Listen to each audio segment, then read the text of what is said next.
Welcome. Now, sit down and enjoy, and we'll build some pants for this bottle of beer. Bro, are you nude? Start off, we're just building a paper template. That way we can cut the pattern out of the piece of leather.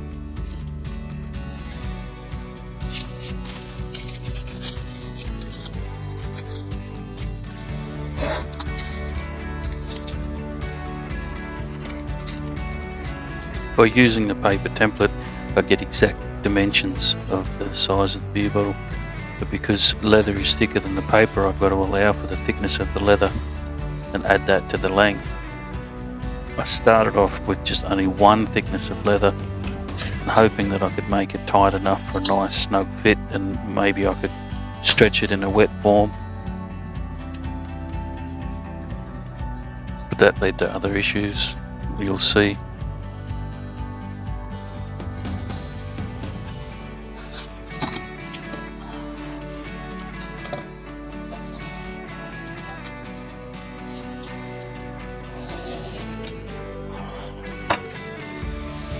Now with the piece cut, we'll do a test bit, and as you can see, there's a gap of exactly the thickness of the leather, so I've cut this one too bloody short.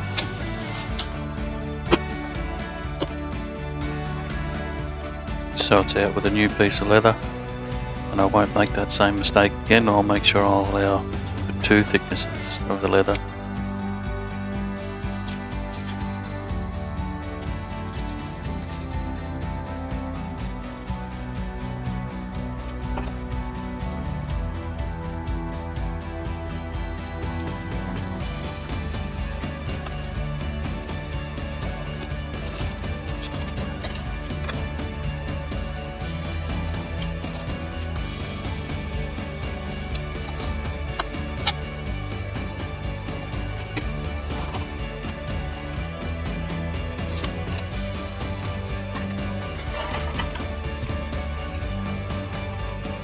Now it was at this point I realised that the new piece of leather was thicker than the original piece, so allowing two thicknesses of the original piece was still going to leave me short.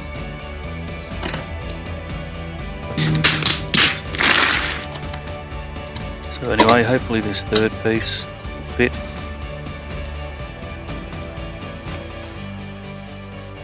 Well, success.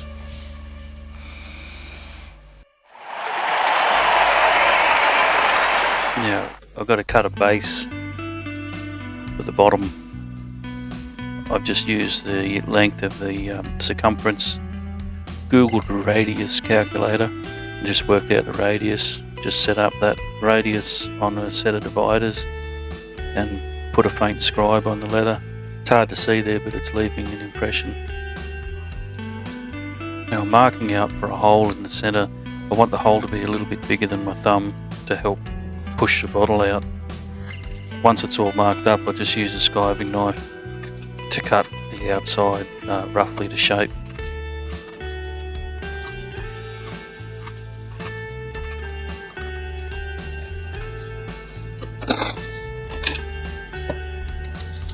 I'm going to use this battery powered rotary tool. I'm going to use that to dress up the shape of the base. It's actually pretty effective at doing it.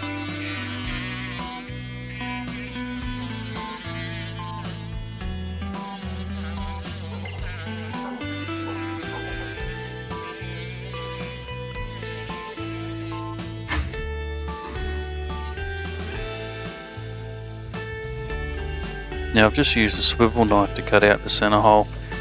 It didn't do that neat of a job, but it cleaned up pretty easily with the rotary tool. Now once the hole's cleaned up, I just use the edge beveler to prep the edges just before burnishing. Once that's all done, I can moisten the flange and get it ready for burnishing. With that it's sufficiently moistened, I can insert my burnishing tool and then give her a burnish.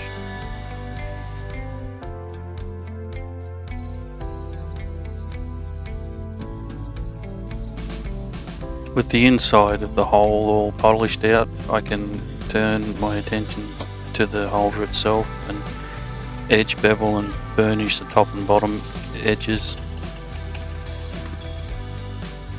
using this little groover to groove out where I'm going to put the stitches.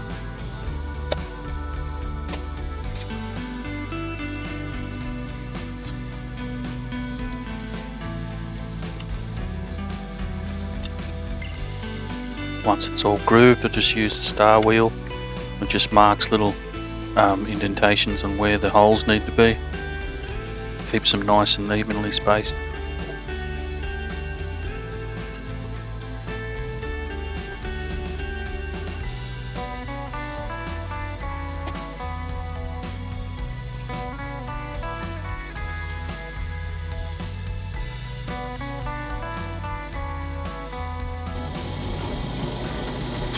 The holes on the base, they can go all the way through, so I thought the easiest way to do it was just to drill them on the drill press.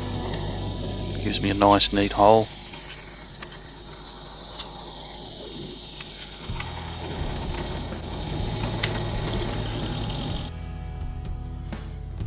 But the holes along the seam where the two sides join, they need to be punched through on an angle so it comes out the front face.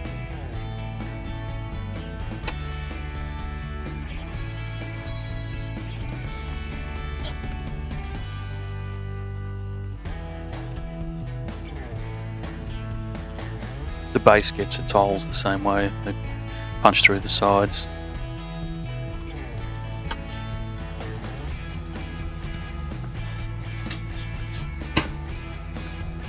With all the preparation done, it's time to dye the leather. There's got to be a million different ways to be able to do it easier and more efficient than what I'm doing it. I just haven't got enough dye to submerge it in a tray, and it comes up a little bit patchy, but I actually think it looks a bit rustic once it's all finished after a couple of coats. I found if I give it a light spray with water before I rub the dye in, it doesn't seem to soak in as quick, so I get away with it not being as blotchy. Yeah, if you're still watching, let us know how I can do this a bit easier and better, and while you're there you may as well give it a like and a subscribe. Helps us out a bit.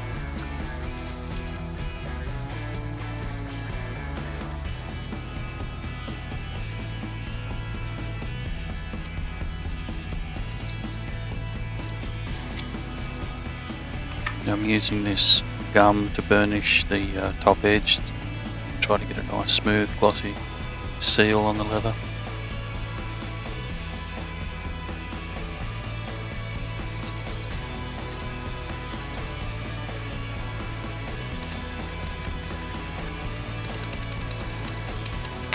Nice and smooth.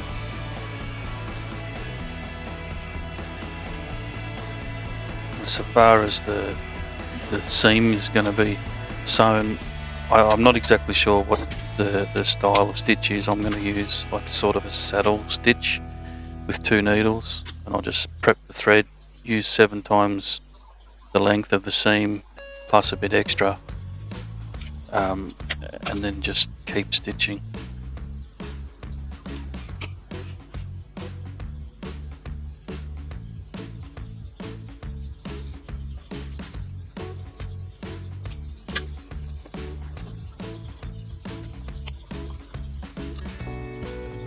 When I'm doing the stitching, I don't start off at the end hole. I start one up, stitch back, and then stitch over what I've done. Hopefully, the way I think, it just locks it all in. I don't know if that's the way it's supposed to be done or not, but that seems to work for me.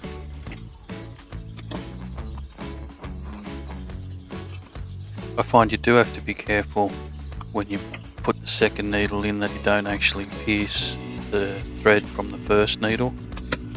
All sorts of tangles when that happens. So you just carefully pull the thread back and remove it from the tip of the needle. And here you can see that to line the holes up, I've got to push the awl through and sort of get it started. It's a bit fiddly, but once you do get the hole lined up with the awl, the needle can go through pretty easily.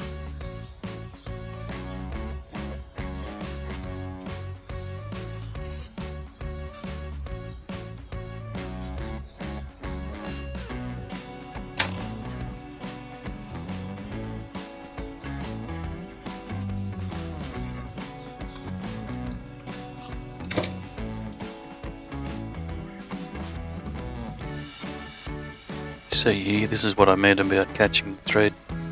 If you just pull the thread back a bit, you can just take it off the needle and then you're not jagged.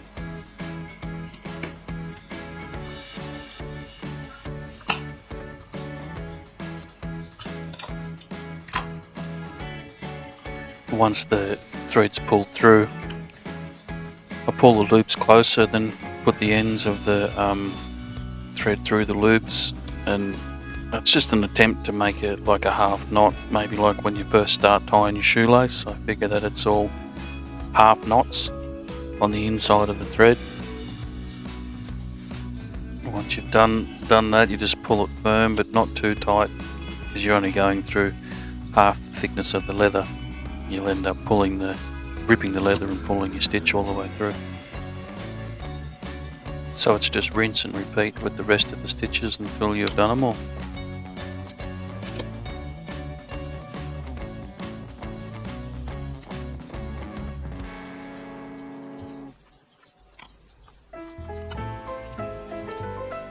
This is just doing the last couple of stitches, and it's the same as when I started. I'm just going to go to the end and then back stitch up a couple, and hopefully that's enough to lock it in.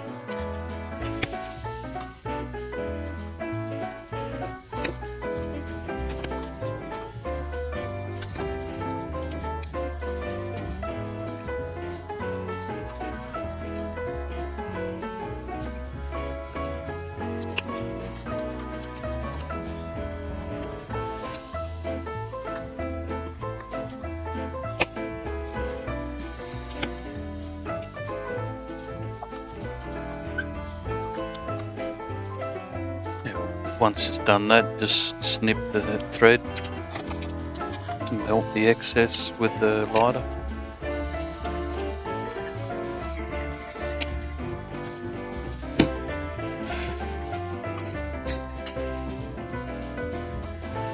Setup for the box seam, I think it's called, is the same as the other ones. Just prep your needles, get enough thread. The big difference is stitching around the circle. The inside radius is smaller than the outside radius, so you gain stitches along the outside, so you've got to keep that in mind and figure out how to skip a stitch as you're going.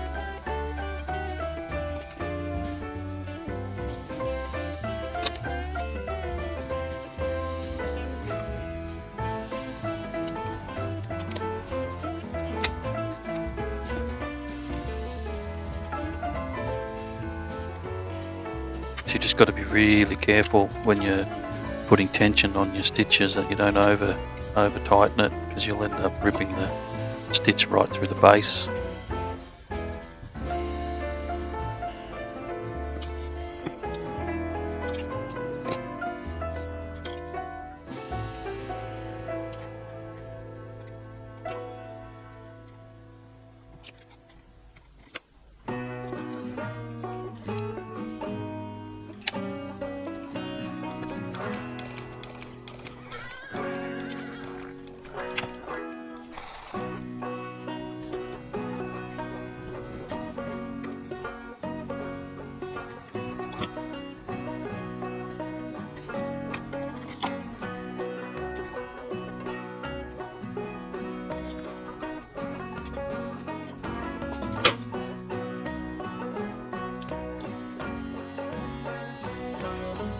Once all your back stitching's done, you cut the thread, and then the biggest thing to remember when you're going to use the lighter is to check with the grown-up.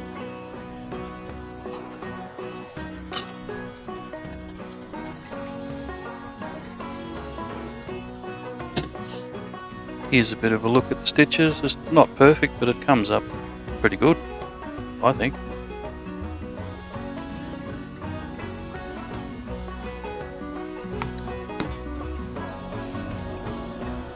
Last thing to do is just rub a bit of leather conditioner on it. This stuff seems to work pretty well. It doesn't take much buffing to get it off, but it seems to put a nice luster, and it's really easy to use, so that's important to me.